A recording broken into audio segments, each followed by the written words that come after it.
प्यारे मित्रों, भाइयों और बहनों, आर्थिक न्याय के इस नियमित कार्यक्रम में सभी लोगों का हार्दिक स्वागत और अभिनंदन। मैं काले को बुलाया, आपने भी ये सुना होगा। सारी मेरे द्वारा कही गई कोई बात नहीं, जो आपने सुना है वही मैंने सुना है, जहां आपने पढ़ा है वही मैंने पढ़ा है। और मैं काले ने यहां आने के बाद, पूरा अध्ययन करने के बाद, जिस शिक्षा प्रणाली की सलाह अंग्रेजों को दी, अंग्रेजों ने वही चीज शिक्षा प्रणाली भारत में अपनाई। और जब तक अंग्रेजों का शासन रहा, हम उसी के अनुसार चलते रहे। लेकिन जब कथित रूप से भारत के लोगों को उनकी स्वतंत्रता मिली, उनकी अपनी सरकार बनी, तो भी क्या क्या बदला? न कोई नियम बदला, न कोई कानून बदला, न शिक्षा नीति बदली और न ही अर्थनीति बदली। उसी प्रकार का शोषण यथावत जारी रहा। और अंतर यह आया कि बहुत बड़ा हिस्सा तो उपनिवेश की तरह अंग्रेजों के पास जाता रहा। मुझे एक बुजुर्ग ने यह बताया, जिसके 10-12 साल इंग्लैंड में बीते थे,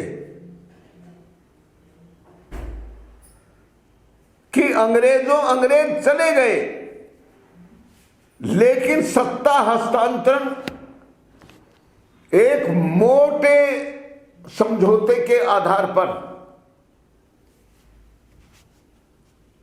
देश पर थोप गई। और आश्चर्य की बात यह है कि वह संविधान जो भारत में लागू ही नहीं हुआ था 15 अगस्त 1947 के अनुसार, क्योंकि भारत में वह संविधान लागू नहीं हुआ था, भारत गणतंत्र घोषित नहीं हुआ था। तो गणतंत्र जब घोषित नहीं हुआ था, तो भारत को आजादी कहां मिली थी?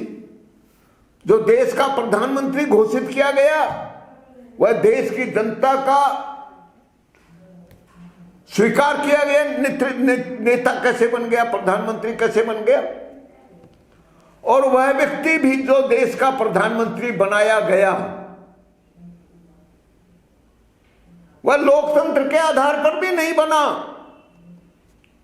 यानी उसका चुनाव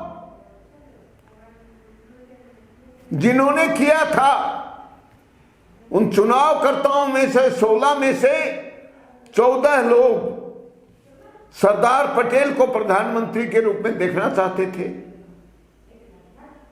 और फिर अंग्रेजों के संकट मोचक एक महात्मा को, जिसे सारा देश जानता है, जो अपने आप को अहिंसा के पुजारी कहते रहे, और आज दुनिया का एक बहुत बड़ा हिस्सा उन्हें आज भी अहिंसा के पुजारी के रूप में पूजता है। लेकिन कुछ देश ऐसे भी हैं जहां उसी व्यक्ति की चौराहे पर लगी हुई प्रतिमा को लोगों ने हथौड़ों से, छेनियों से टुकड़े टुकड़े करके बिखेर दिया। कारण उसका क्या था? कारण मैं यही कहता हूं कि अंग्रेजों ने जिस व्यक्ति को अपने संकट मोचक के रूप में उपयोग किया, उसने उसे पूरी दुनिया में प्रतिष्ठित कर दिया। सारी ताकत और सारे प्रसार के साधन अंग्रेजों के पास थे। और जो लोग दबे कुचले थे, जो गुलाम थे, उनकी तो कोई चलती ही नहीं थी। इसलिए जो कुछ उन्होंने किया ठीक किया। लेकिन आने वाला समय जिसकी दस्तक हम सुन सकते हैं, और आने वाले समय में धीरे धीरे वही बात और मजबूती के साथ समाज में उभरेगी, और तब जो नई छवि उस व्यक्ति की बनेगी, किसी भी व्यक्ति की बनेगी, उस पर मेरा अपना मत हो सकता है। आपको अपना मत देखना चाहिए। और सत्ता हस्तांतरण समझौता जो अंग्रेजों के साथ किया गया, उसकी पोल तो आज तक देश की जनता को मालूम नहीं है। और उस सत्ता हस्तांतरण समझौते की अगर बात करूं तो इसे नेहरू ने चुपचाप स्वीकार किया और देश की जनता को 50 साल तक गोपनीयता के आवरण में जानने के अधिकार से भी वंचित कर दिया। यह कौन सा लोकतंत्र है? यह कौन सी समाज के साथ ईमानदारी है? इससे बेहूदी बात, इससे घटिया बात और इससे घिनौनी और षड्यंत्रपूर्ण बात क्या हो सकती है कि देश की जनता अगले 50 साल तक यह भी नहीं जान पाएगी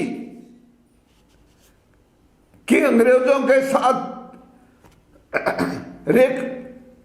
हस्ता